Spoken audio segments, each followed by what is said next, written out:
예수님께서 갈릴리 사역을 펼쳐나갈 때입니다. 특히 예수님께서 첫 번째 공생애를 갈릴리 지역 가버나움을 중심으로 이루어갈 때에 그 중심적인 사역들이 가르치고 고치고 쫓으시고 무엇을 가르쳤는가? 하나님의 말씀을 가르치고 무엇을 고쳤는가? 병자들의 병을 고치시고 무엇을 쫓았는가? 귀신 들린 자의 귀신을 쫓으시고 이 사역들이 집중적으로 일어납니다. 이런 사역이 집중적으로 일어났던 이유는 예수님이 어떤 분인가라는 부분들을 가장 빨리 소문이 나게 하고 가장 빨리 알리는 방법이 바로 이 세 가지 방법이었습니다. 이 세 가지 방법 가운데서 가장 어느 방법이 사람들에게 소문이 빨랐을까요? 가르치는 사역이 중심이 되어야 되는데도 불구하고 사람들에게는 무엇이 관심이 없겠습니까? 병을 낫게 하고 귀신들을 쫓아내고 이 소문이 금방 퍼지는 겁니다. 발 없는 말이 왜 천리 간다 그러지 않습니까? 예수님께서 가르침에 대해서는 참으로 하나님이 아니고는 가르칠 수 없는 그런 말씀을 듣기 위해서 구름대처럼 사람들이 모이던 것이 아닙니다. 예수님께서 치유하시고 그리고 또한 귀신을 쫓아보내시고 이 말이 천리를 가는 겁니다. 신속하게 퍼지는 겁니다. 이 일로 인해서 예수님 주변으로 두 분류의 많은 사람이 모여들게 됩니다.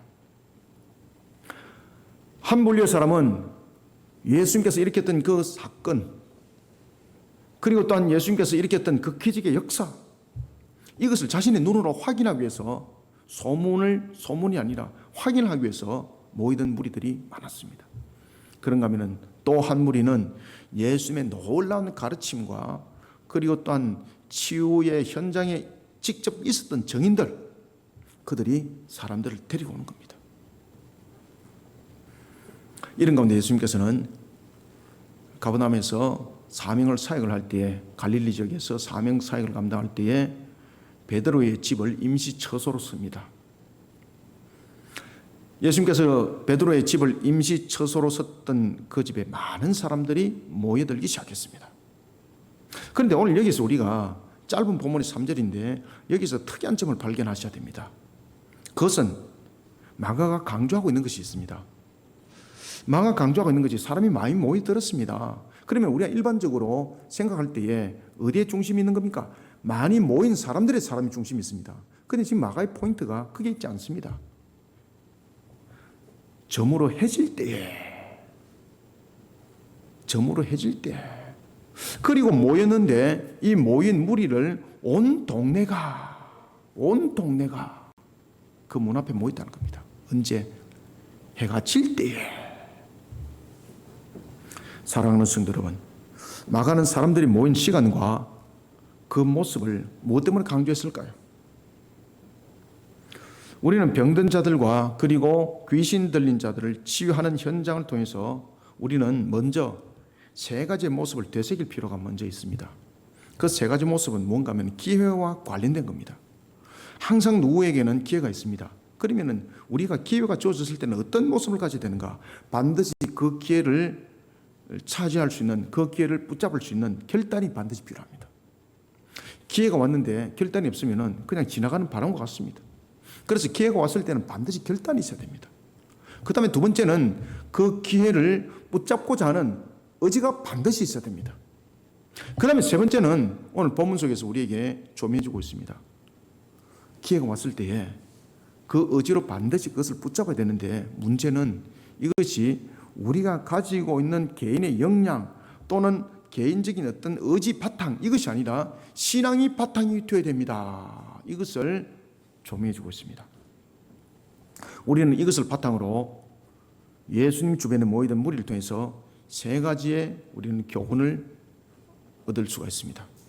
우리가 본문을 통해서 먼저 32절을 한번 읽어봅시다. 시작. 저물어 해질 때에 모든 병자와 귀신 들린 자를 예수께 데려오니. 아멘. 자, 첫 번째 여기서 주목해야 될 주목점들이 뭔가 하면은 저물어 해질 때입니다. 저물어 해질 때. 지금 마가는 지금 이 부분들을 굉장히 지금 강조를 하고 있습니다. 저물어 해질 때. 아니, 예수님을 만나려면은 밝은 낮에 와야 되는 거잖아요. 그죠? 저물어 해질 때는 얼굴도 잘 구별되지 않는 거잖아. 그죠? 근데 왜 저물어 해질 때에 특히 온 무리들 잘 보십시오. 저물어 해질 때에 예수님께 나온 자들이 멀쩡한 사람들이 아닙니다. 지금 마가가 강조하고 있는 것이 뭔가 하면은 저물어 해질 때 예수님 앞에 나왔던 무리들 가운데서 핵심 포인트가 뭔가 하면은 병자입니다. 병자. 그리고 귀신 들린 자들입니다. 왜? 어떤 이유 때문에 이들이 해가 저물 때 예수님께 왔을까? 그죠? 마가는 여기에 대해서 지금 유대인들에게 그리고 또한 불신자들에게 그리고 믿음을 가지고자 하는 자들에게 메시지를 던지는 것이 있습니다. 왜 그들이 해질 때 왔습니까? 그것이 편견과 판단이거든요. 그들은 어떤 편견과 어떤 판단을 가지고 있었을까? 우리가 세상도 살아가다 보면은 세상에서 만들 법들도 보면 편견과 판단 속에서 만들 법들이 많잖아, 그죠? 근데 그 편견과 판단으로 만드는 법에 의해서 정의는 죽어버리는 경우가 많지 않습니까? 진리가 사라지는 경우가 많지 않습니까? 바로 오늘 본문이 그 내용을 이야기하고 있는 겁니다.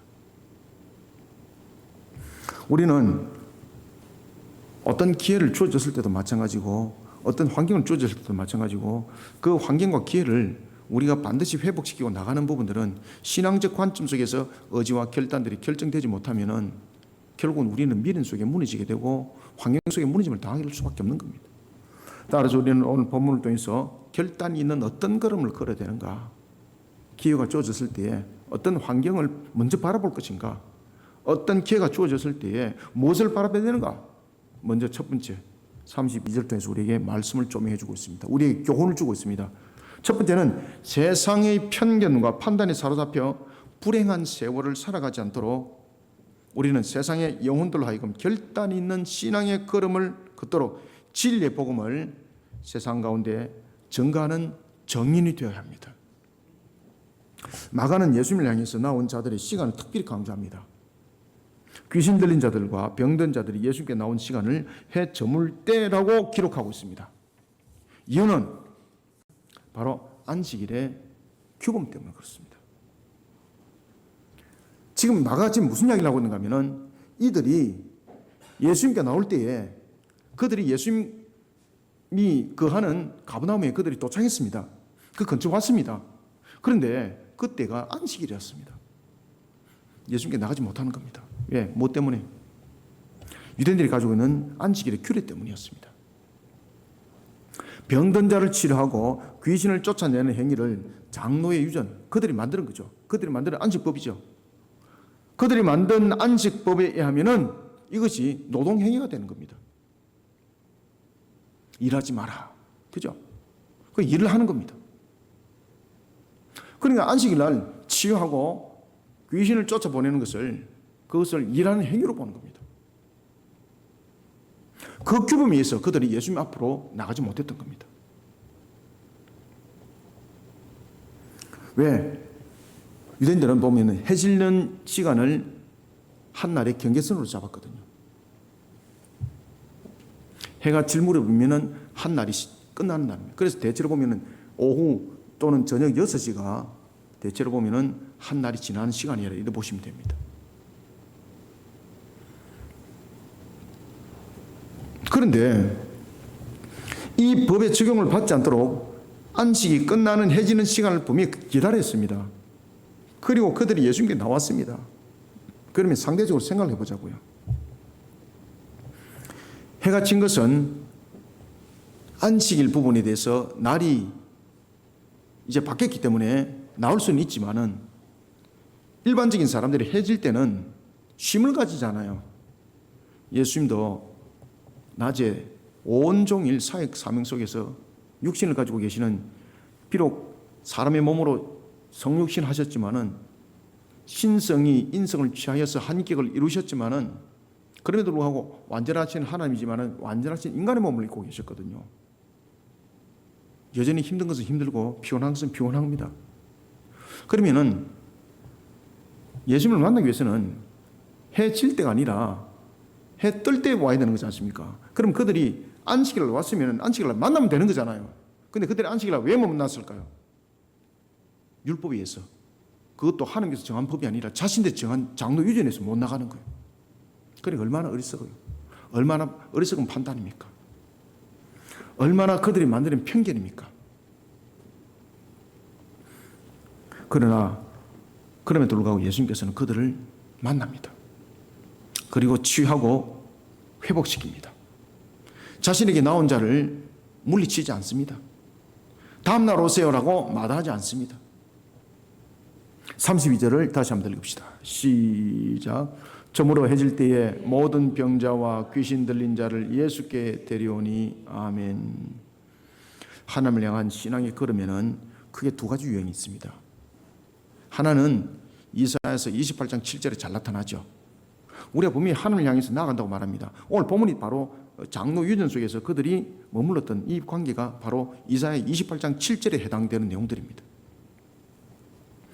이사야 28장 7절에 보면은 여러분들이 잘 아시는 내용이 있죠. 무엇입니까? 하나님을 향해서 나간다고 말하지만은 옆걸음치는 것, 개걸음친다 그러잖아요. 그죠? 개가 앞으로 간다 그러지만은 앞으로 가는 것이 아니라 옆으로 이렇게 가잖아. 그죠? 하나님을 향해서 나간다 하지만은 하나님을 향해서 나가는 것이 아니죠. 그들이 안식법을 지킨다고 말하지만은 그 안식법이 하나님께 나가는 것이 아니라 하나님으로부터 오히려 멀어지는 내용들인 거예요. 장로 유전이 바로 그렇습니다. 그래서 우리가 대체로 보면은 하나님을 향하는 신앙이 크게 두 가지 유형인데, 하나님을 향해서 나간다고 하지만은 옆걸음치는 그런 신앙이 있고요. 이런 부분들이 대표적인 것이 유대인들이 믿고 있었던 장로 유전 안식법입니다.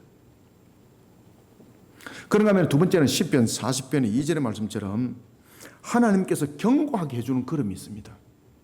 옆걸음치는 걸음이 있는가 하면 하나님께서 견고하게 만들어주는 걸음이 있는데, 그 걸음이 바로 세상의 편견과 판단이 앞서지 않는 믿음이에요. 그 믿음 속에서 나오는 걸음입니다. 그 걸음은 하나님께서 모든 부분들을 견고하게 만들어주세요. 견고하게. 그래서 우리가 믿음을 가졌지만 세상의 편견 속에서 있으면요, 이 믿음이 사라지는 겁니다. 믿음은 세상의 편견과 함께해서는 안 되는 겁니다. 믿음은 확실한 부분에 대해서 확신이 있어야 되는 겁니다. 그래서 믿음 속에서 우리의 의지적 결단이 분명해야 되는 거죠. 믿음은 있는데 그 믿음 속에서 의지적 결단이 없습니다. 그럼 나중에 희석해 버리는 거예요. 세상의 편견과 판단으로 지금도 예수님께로 나오지 못한 사람들이 많습니다. 예수님이 어떤 분인지 믿음의 눈으로 바라보지 못하도록 만드는 부분들이 너무나도 많습니다. 예수님은 어떤 분입니까? 만물의 주관자지 않습니까? 그리고 화복의 주관자죠. 그리고 또한 구원의 주님이 되시는데, 이런 부분들을 세상이 편견과 판단으로 덮어버리고 있습니다. 사랑하는 성도 여러분, 지금 세상 사람들은 주님께로 나아오고자 하는 사람들까지 주님께 나오지 못하도록 장로의 유전과 같은 말도 안 되는 법들을 만들고 있습니다. 제가 기도할 때 잠깐 기도했습니다마는 차별금지법, 이 차별금지법을 가지고 인권적 측면으로서 마치 자신들의 공의로움과 정의로움 측면에서 이 문제를 다루고 있습니다마는 그렇지 않습니다. 우리가 볼 때 정의로움과 공의로움이라는 것은 자신들의 편견입니다. 하나님 앞에서 편견입니다. 판단입니다. 우리는 모든 부분들을 지켜나갈 때에 하나님께서 우리에게 모든 부분들을 세상을 통해서 하나님이 영광 받고자 하는 그 부분에 항상 우리는 중심이 되어 있습니다. 정의와 공의는 하나님 안에서 나오는 것입니다. 그런데 차별금지법, 그런데 이 차별금지법을 결국 만들다 보니까 결국은 복음을 전하지 못하는 하나의 마귀의 무기가 되어버렸습니다. 그런가 하면 또한 인권 운운하면서 나타났던 동성애법, 말도 안 되는 법들이 여러분들 대본에서 여러분 통과됐지 않습니까? 남자와 남자가 부부가 돼가지고 부부로서 의로 혜택을 받는 것은 맞다라고. 그런데 놀랄 사실은 의료기관에서 안 된다, 아니다, 그건 맞지 않다, 동성애를 인정한다. 이게 여러분들 인권입니까? 이것이 차별금지법입니까? 이것은 하나님의 창조의 원리를 깨뜨리는 행위입니다. 오늘 본문에 나타나고 있는 대표적인 장로 유전과 같은 엉터리법입니다. 그 당시에 장로 유전은 유대 공의에서, 사내들인 공의에서 굉장히 중요한 내용으로서 다뤘던 내용들입니다. 그런데 그 법이 얼마나 엉터리입니까? 오히려 하나님 앞에 놓지 못하도록 회방하는 법이요, 오히려 하나님의 역사를 막는 회방행위요. 안식일의 법은 사람을 위해서 있었다 그랬는데 하나님께서 우리를 통해서 하나님의 샬롬 안에 들어오도록 만드는 것이 안식일 법인데 오히려 그것을 규제법으로 만들어 놓은 것이 그들의 장로 유전인데, 그것이 우리가 지금 가지고 있는, 말하고 있는 바로 차별금지법, 그 다음에 동성에 관한 내용들이지 않습니까?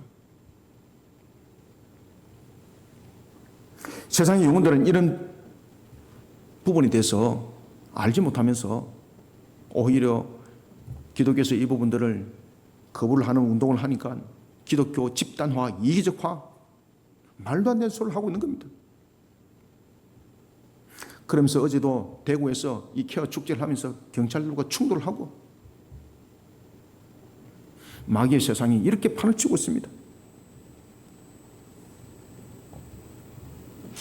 그런데 세상 사람들은 이것을 여전히 마치 그런 케어 축제에 합류한 사람은 인권 운동을 하는 사람들이고, 마치 정의로운 사람이고, 마치 공의로운 사람이고, 마치 사랑이 가득한 사람인 것처럼 미화시키고 있는 이런 마귀의 속성들.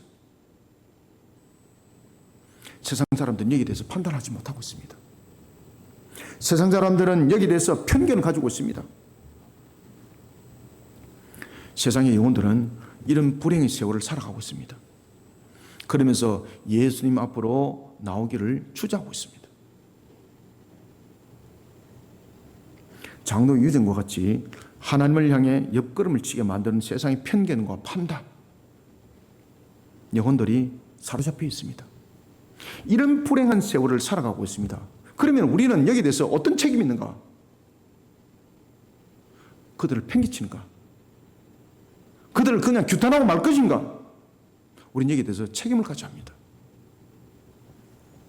그들이 불행한 세월은 그들이 알지 못하기 때문에 불행한 세월을 살아가고 있습니다. 그러면 그들이 영혼들에게 일깨워야 합니다. 왜 그것이 죄인지.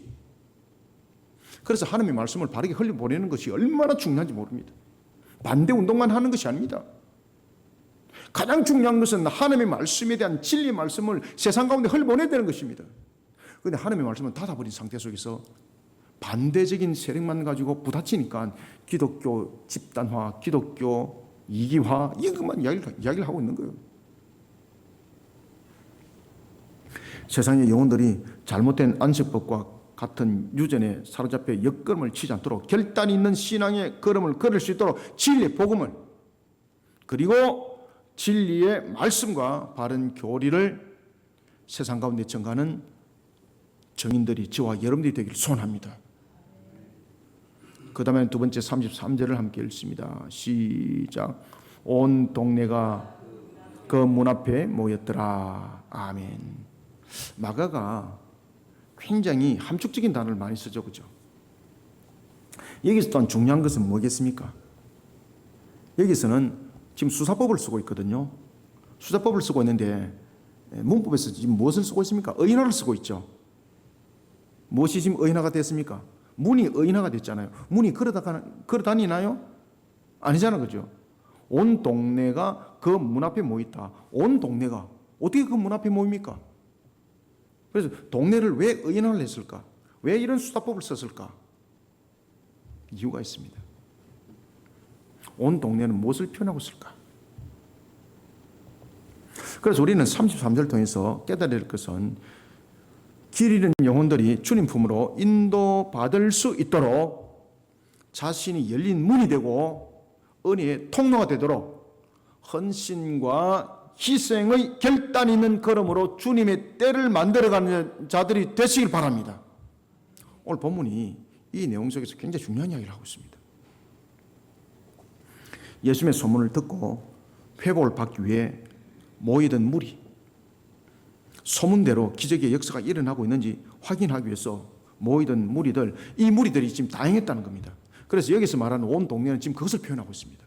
예수님께 모이던 무리들이 다양합니다, 이것을 말하고 있는 거예요. 그것을 온 동네가 그 문 앞에 모였다 이렇게 표현하는 거예요. 그래서 그것을 의인화 수사법을 쓴 거예요, 지금. 그런데 누구의 집 앞일까요? 누구의 집 앞일까요?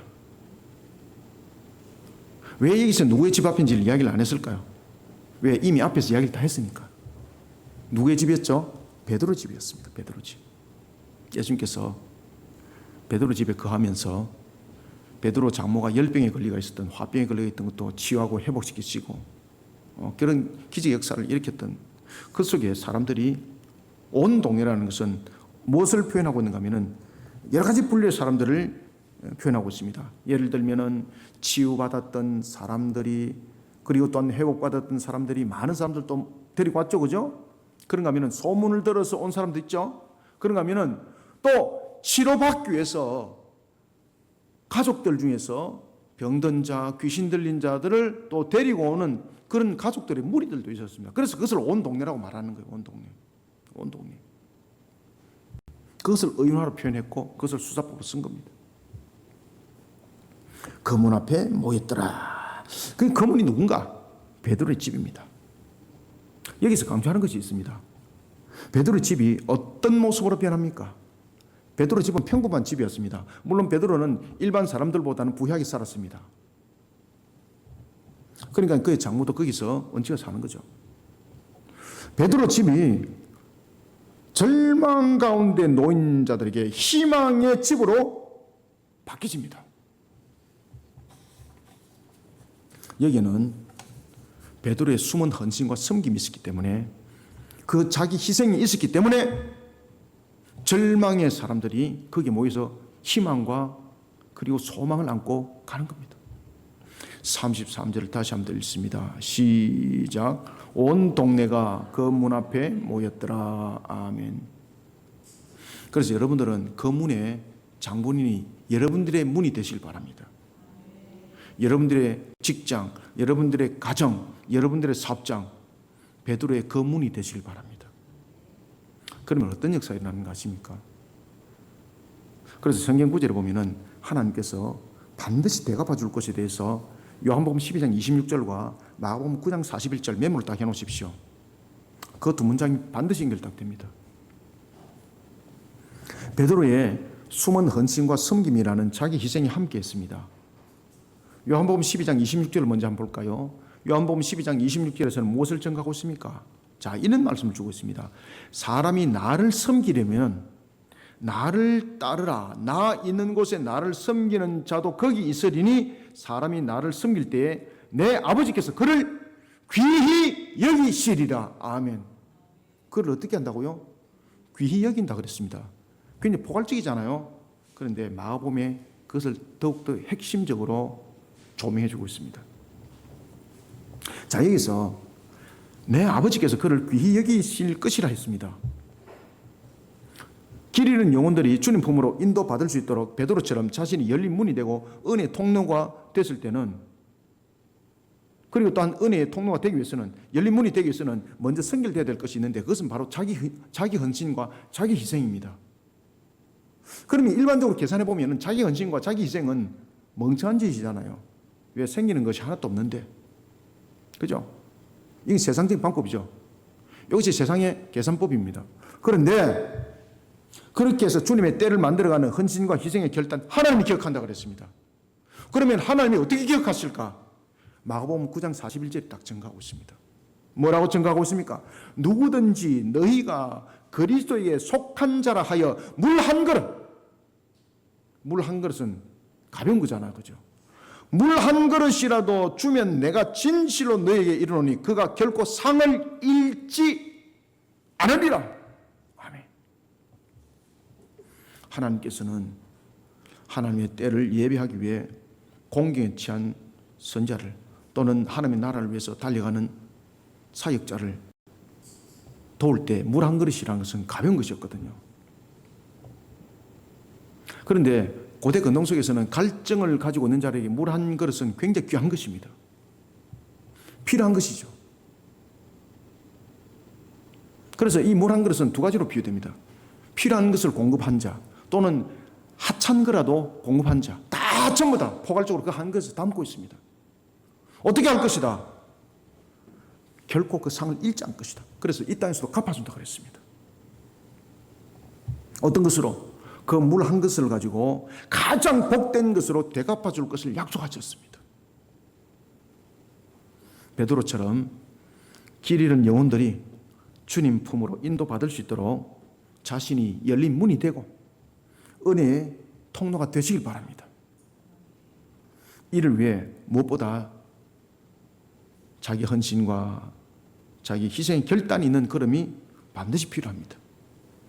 이런 모습으로 주님이 기뻐하는 주님의 때를 만들어가는 자들이 다 되시기를 소원합니다. 마지막으로는 세 번째 34절을 함께 읽습니다. 시작. 예수께서 각종 병이 있던 많은 사람을 고치시며 많은 귀신을 내쫓으시되 귀신이 자기를 알므로 그 말하는 것을 허락하지 아니하시니라. 아멘. 자, 세 번째는 무엇이 핵심인가 하면요, 다른 것이 핵심이 아닙니다. 맞습니다. 귀신이 그 말하는 것을 허락지 않았더라. 이것이 핵심입니다. 그러니까 윤봉슬 권사님이 영어로 벌써 딱 답을 주잖아. 지금 여러분들 가운데서 지금 영어로 제일 밝은 것 같아요. 제가 지금 뭔 이야기를 할지를 지금 이미 그 입을 통해서 하나님께서 말씀하게 만드는 거예요. 우리는 마지막으로 34절 통해서 반드시 기억합시다. 어떤 결단이 있는 걸음을 걸어가야 되는가? 왜 예수님께서 귀신의 입을 막았을까? 예수님 자신이 메시아라는 것을 말을 하겠다는 거죠. 사람들에게 많이 알리겠다는 거죠. 그러면 야, 너 그렇게 알려. 이러면 되는 거잖아, 그죠? 근데 예수님께서 막습니다. 왜 막는가 하면은 귀신이 예수님이 메시아라는 것을 어떤 목적을 가지고 그 말을 퍼뜨리려고 그러는가 하면은 예수님을 죽이는 일에, 예수님의 사역을 막는 일에 메시아라는 것을 퍼뜨리는 거예요. 그러면서 그것을 유대 공회가 알고 예수님을 향해서 공격을 하고, 그러면서 자신들의 사역은, 마귀들의 사역, 귀신들의 사역은 더욱더 확장되어진다는 거죠. 따라서 우리는 오늘 본문 34절 통해서 십자가의 구속 사역을 막으려는 악한 무리의 의도를 저지할 뿐만 아니라 영혼을 회복시키는 말씀 사역입니다. 예수님께서 지금 귀신의 말을 지금 허락지 않았다는 것은 그 권세가 말씀으로 나타남이거든요. 말씀의 사역에 대한 결단 있는 걸음을 걷는 자들이 되시길 바랍니다. 각종 병든 자들을 고치고 귀신을 쫓아내는 사역이 베드로 집 앞에서 펼쳐집니다. 이때 마귀의 하수인으로서 활동하고 있던 타락한 천사, 귀신이죠. 그 귀신이 메시아의 정체를 누설하려고 합니다. 그런데 여기서 누설한다는 것은 예수님은 자신이 메시아임을 알았잖아, 그죠? 근데 여기서 누설한다는 것은 어떤 내용 속에서 누설인가 하면은 긍정적 측면에서 누설이 아니고요, 예수님을 대적하고자 하는 자들에게 하나의 예수님을 공격할 수 있는 거리의 부분에 대해서 그 메시지를 던진다는 이야기입니다. 그러면은 마귀는 왜 이 어찌 예수님이 메시아라는 이 사실을 누설하여서 자신의 모습을 만들어 가려고 그럴까요? 왜 그런가 하면은 결국은 예수님께서 이 땅에 오신 이유가 무엇입니까? 마귀를 멸하심이거든요. 귀신의 세력을 불심판으로 멸하심이거든요. 그러니까 예수님의 사역을 막지 않으면 자신들은 결국은 불심판 속에 던져진다는 것이죠. 그렇기 때문에 예수님이 메시아라는 것을 그들은 누설하여서 유대 공회로 하여금 반란을 일으키게 만들고 예수님을 공격하여서 처단해야만이 자신들이 안전이 보장되는 거죠. 그래야만이 자신들은 사람의 몸에 임하여서 여전히 사람들을 통제하고 다스림이 그 속에 있는 거죠. 이와 같이 메시아의 정체를 누설하려고 했던 것은 사람의 몸에서 귀신을 쫓아내는 사역을 저지하게 만들고, 그리고 예수님의 구속 사역을 막으려는, 그리스도 사역을 막으려는 그런 계획 속에서 누설하려고 합니다. 그때 예수님께서 그 귀신 들린 자들에게, 그 속에 있는 그 귀신들에게, 야, 너희들이 그렇게 지금은 말하면 안 돼, 다음에 이야기해, 이런 답이 아닙니다. 예수님께서 말씀의 권세로서 그들이 발설하고자 하는, 그들의 나타나고자 하는 그 사역들을 전부 다 심판하셨다는 겁니다. 예수님 당시 사내들인 공의를 잠깐 돌이켜 봅시다. 유대인들의 최고의 법정이었습니다. 사도행전 9장 2절에 보면은 비록 그들이 로마의 다스림 가운데 놓여 있었지만 사내들인 공의는 종교와 그들의 일반적 삶의 대부분의 판결을 내리는 중요한 기관이었습니다. 그러면서 그 사회를 군림하고 있었죠. 아주 중요한 기관이었습니다. 사례들인 공의로 하여금 이와 같이 예수님을 저지하도록 발설하려고 했던 마귀의 수하에 있었던 귀신은 사람의 몸에서 자신들의 활동을 펼쳐갑니다. 사내들인 공의에 예수님을 알리고, 그리고 사내들인 공의로 하여금 예수님을 대적하게 만들고, 그런 속에 자신들이 설 곳을 찾으려고 했던 귀신의 그 행각을 예수님께서 심판하십니다. 그래서 그것을 오늘 본문에 보면은 예수님께서 허락지 않았더라는 것입니다.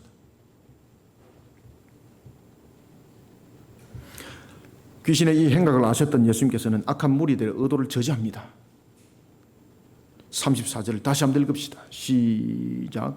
예수께서 각종 병이 있던 많은 사람을 고치시며 많은 귀신을 내쫓으시되 귀신이 자기를 알므로 그 말하는 것을 허락하지 아니하시니라. 아멘.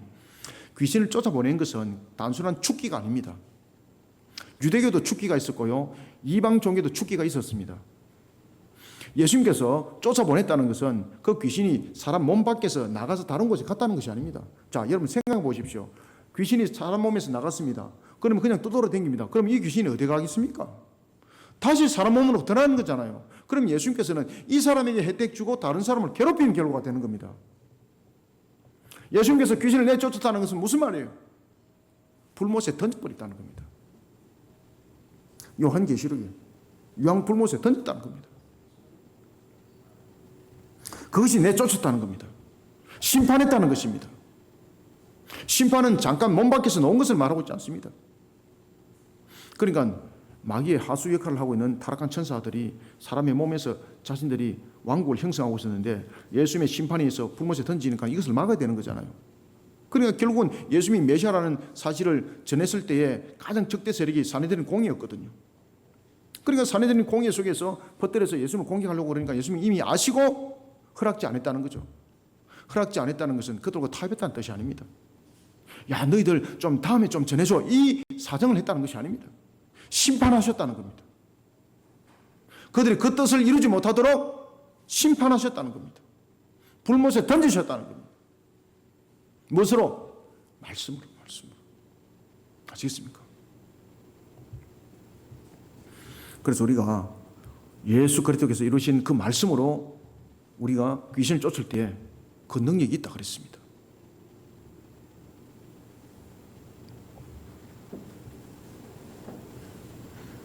영혼을 건져내고 구원에 이르도록 하나님의 말씀을 세상 가운데 흘려보내는 것을 우리는 복음사역이라고 말합니다. 그런데 이것을 한번 구분해 봅시다. 복음사역을 우리가 선포의 말씀이라고 말합니다. 그렇죠? 말씀에는 보면은 디다케와 케르그마가 있는데, 케르그마는 선포하심이죠.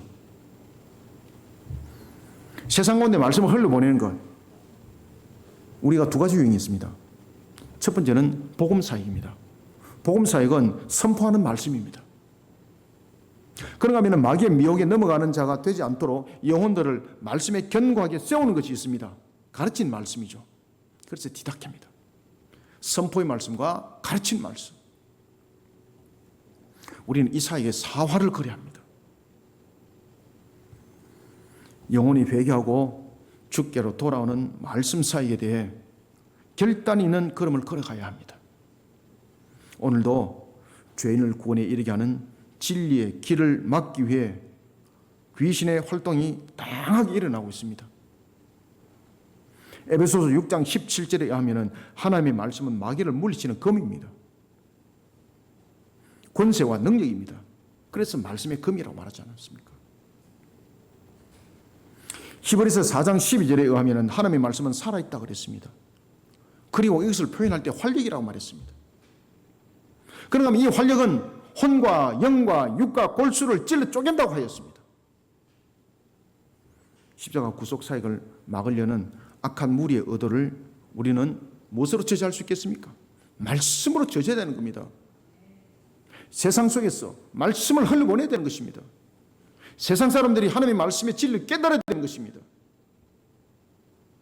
우리가 진화론에 대한 부분들, 그 다음에 우리가 늘 기도 제목 속에 있는 하나의 동성에 대한 문제점들, 그러면 차별금지법들, 이런 부분들 속에서 세상 사람들은 이런 부분들을 정당성으로 이야기를 하고 있습니다. 왜? 하나님의 말씀을 모르기 때문에.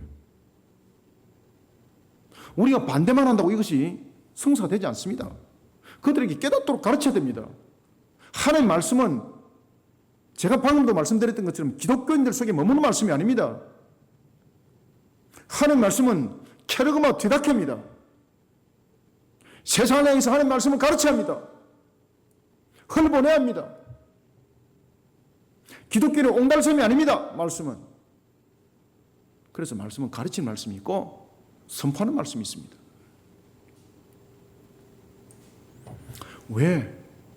왜 동성애가 거부돼야 되는지, 왜 차별금지법이 잘못됐는지, 하나님의 말씀에 성경에 기록된 이 말씀들이 그들에게 믿음이 가져지도록 우리는 기독교 문화 속에서 이 말씀의 문화들을 만들어 나가야 하는 것입니다.